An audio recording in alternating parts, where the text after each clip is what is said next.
Sir Charles, a force to be reckoned with on the basketball court and now an increasingly outspoken voice in the political arena. I'm talking, of course, about Hall of Famer Charles Barkley. He is a big Barack Obama supporter, and he sat down with me earlier today to talk about the campaign.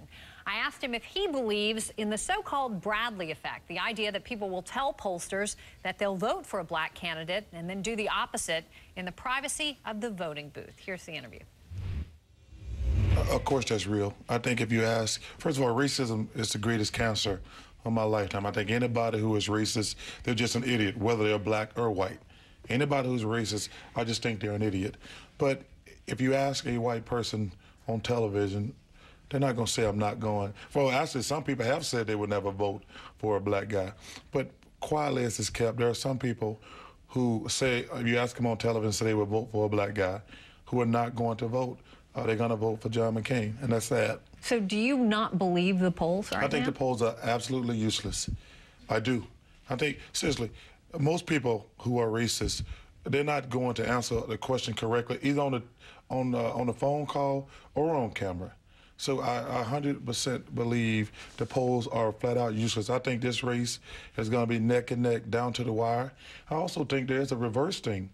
I think there are some white people who say are going to vote for Barack because he's going to be better for their financial situation. So I think the Bradley factor is a bigger factor, but I do think there are some white people who say they're not going to vote for a black person around their friends, but when they get in the booth, they're going to vote because it's going to be better for their economic situation.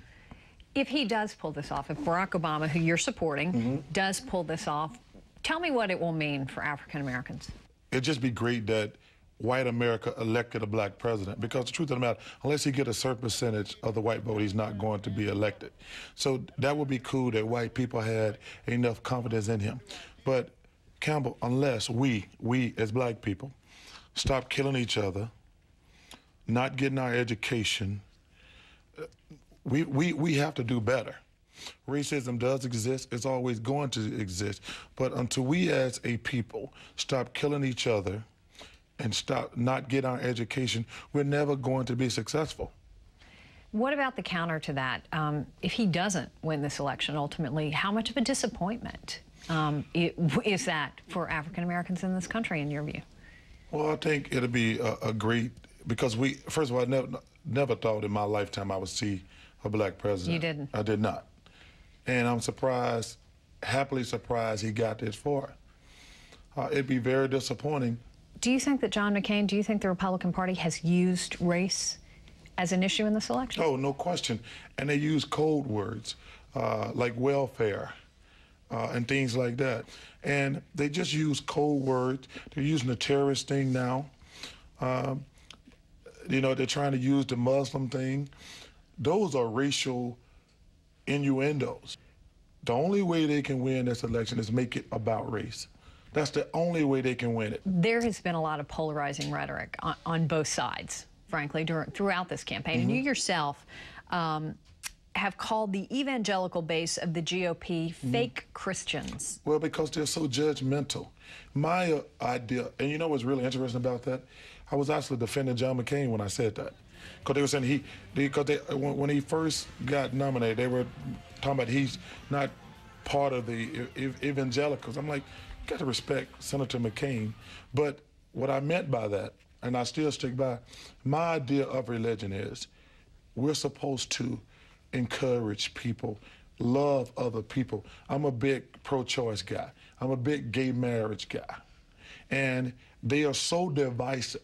And that's not my idea of religion. My idea of religion is like we're supposed to bring people together. We're supposed to be supportive. We're not supposed to judge other people. But aren't you judging them? They judge me. Talk to me a little bit about your own political aspirations. You've said in the past that you want to go back to Alabama. That's home for you. Alabama needs a lot of help. So you're going to run for governor? I'm planning on in 2014. You are still? I am. And the top priority for you would be education? All the way education. The public school system in this country is the worst it's ever been. And what that does is it hurts crime, it hurts the judicial system. You know, if you don't give people education and hope, they become criminals. They get involved in drugs. So we've got to fix the public school system. I think we need to make these neighborhoods safer. And the third thing, you got to give people economic opportunity. Charles Barkley, good to see you. Appreciate it. Good luck to you. Thank you very much. Thanks for having me. Appreciate it. And, of course, the NBA season starts next Tuesday.